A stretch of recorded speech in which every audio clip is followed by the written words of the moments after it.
All right, we are chatting with Allie Peak, a peek inside Florida Gators football. Going to talk a little bit about DJ Lagway, Graham Mertz, and the tough decision that Billy Napier has on Saturday when Texas A&M rolls to town. We appreciate BetUS for their support for this video. Really not an easy position for Billy Napier to be in. You're kind of darned if you do, darned if you don't. You know, he probably understands that he would gain favor with the fan base by making one decision. He probably feels, whether he's right or wrong, in his heart of hearts that another decision is what gives his team the best chance to win. Now, debating that is probably open for discussion, but just not an easy situation that he finds himself in.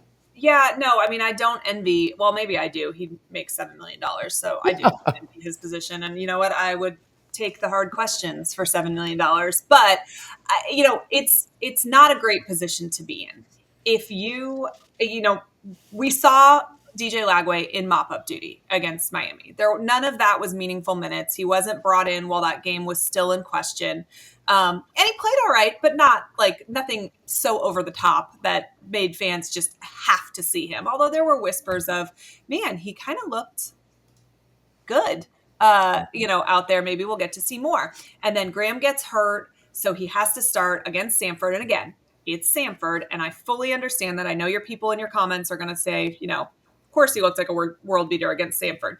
But he set a freshman passing record for UF, which, we've had a lot of good quarterbacks play a lot of good cupcake teams at the beginning of the season for the last, 30 years. So I still think that means something. And the offense looked like it could move the ball a little bit more with him at the helm. And I think he showed why everybody is clamoring for him. He's such a remarkable talent at such a young age. Now, Napier's left with, okay, he has seen what has happened all summer, all spring. He knows that. We don't, right? He knows how they both looked out there. He knows how both of them grasped the playbook. He knows, the most about what has gone on out there. And he thinks that Graham Mertz should be the starter. Now, our eyes maybe tell us otherwise, right? What we saw in the Samford game versus what we saw in the Miami game. And, if he starts Graham Mertz and Texas A&M wins, the Boo Birds are going to be out in full force. If he starts DJ Lagway and that line just wallops him and you damage him for the future, that's a problem as well. There's so many issues here. And I also think if you go with Lagway after just that one game of showing, is it you saying I evaluated wrong for 9 months, which maybe isn't a great message either. Yeah, and it feels like, okay, so I'll ask you this. If the result is a win either way, the fans would rather have seen Lagway out there for sure, right? If you're going to win one or the other. But if it's a loss, if you're Napier, do you want to go out there and lose games with Lagway when you feel like you maybe had a better chance to win with Mertz, right? And that's what makes it so hard. You're doing whatever is giving your team the best chance to win, regardless of what your fan base thinks, right? And if you think that's Mertz, then that as a coach is what your job is to do, is go with Graham Mertz. If they lose with Mertz, it's going to be a hard pill to swallow. My hope is that if things are not going well, that Mertz does have maybe a shorter leash than he's had in the past, and they make that move, and then win or lose, I still think the fan base is like, okay, he made a change. He did something to try and salvage that. And I think, they'll probably be okay with that. We're not in a great place as a fan base at the moment. And the only thing that's going to cure that at this point is winning. Yeah, it also feels like it's more, it gets, the most popular person on a bad team is always the backup quarterback. But it feels like it's a bigger problem than just quarterback. And maybe that's some of his thought process too, is like, man, we got a lot of other crap to fix than just QB. Whereas I do think the fan base, do you feel like the fan base is putting almost too much stock into how they looked? But you mentioned this too. It is Samford. I mean, they scored 22 last year against Charlotte. Right. The offense didn't, they kicked 5 field goals, I think, in that game. The offense moves better under Lagway. I will get right back to chatting with Allie, but first, I want to tell you about our friends over at BetUS. Right now, the game that we're talking about, this A&M UF game, UF is a 4.5-point dog. You can go bet on them or the Aggies if you think this 2-quarterback system isn't going to work out well for Billy Napier. Go check out my friends over at BetUS. You get a 150% deposit match up to $2,000. on your first 3 deposits if you use our code YouTube150. That's YouTube, YOUTUBE 150 to get a 150% deposit match up to $2,000 on your first 3 deposits. Appreciate BetUS for their support. Let's go back to chatting with Allie. It does. And I think, honestly, from a fan base perspective, is that they're thinking Florida's defense is not great. Most people are not in love with our play calling. They believe that DJ Lagway is a talented enough football player that he can overcome those things better than Graham Mertz can. So it's not even like it's Graham Mertz's fault that we are not winning, but they feel like maybe those other problems are a little bit dimmer because Lagway has the capacity to shine so brightly, essentially. I hate cliches, but we're going to use one. The old adage of if you have 2 quarterbacks, you really don't have either. I don't personally, and I don't think they did this super well.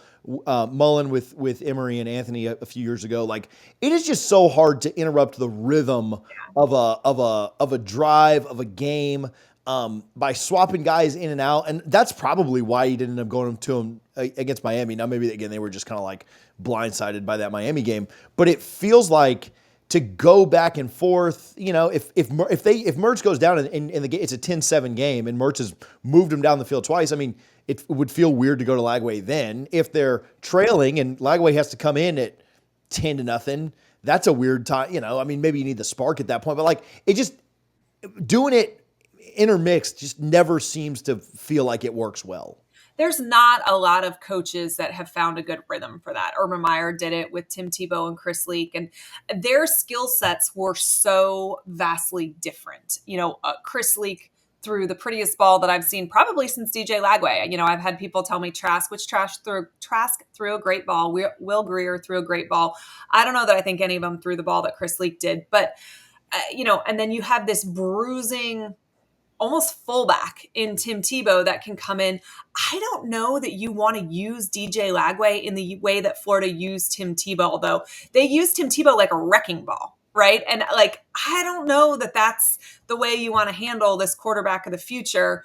And I don't know that I trust Napier to have a feel enough for the game to not kill momentum by the switch. We've seen play calling kill momentum over the past couple of years. I don't know. That one's hard.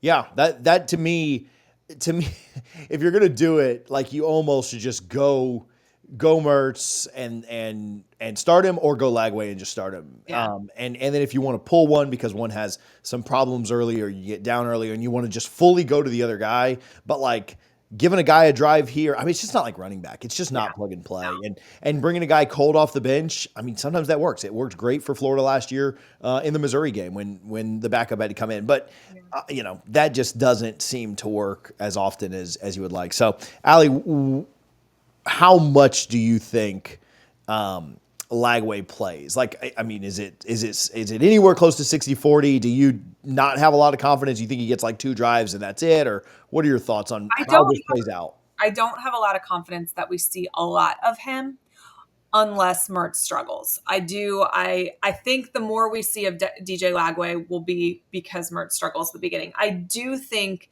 that if anything from last week, Napier may be more likely to pull Mertz faster than he would have been before. DJ showed that he is capable of making the plays. He is capable of leading this team. And, this is just such a sucky situation for both these guys to be in too. They're good friends. They are both, by all intents and purposes, great leaders for this team.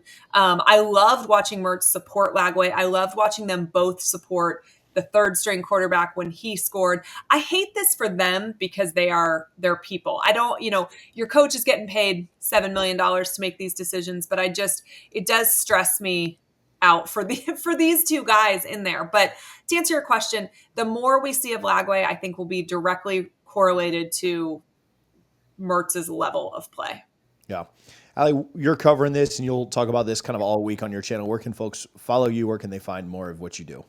A peek inside Florida Gator football on YouTube. You can check me out there. Lots of content coming all week long. And then at Twitter, it's Allie_peek, Peek.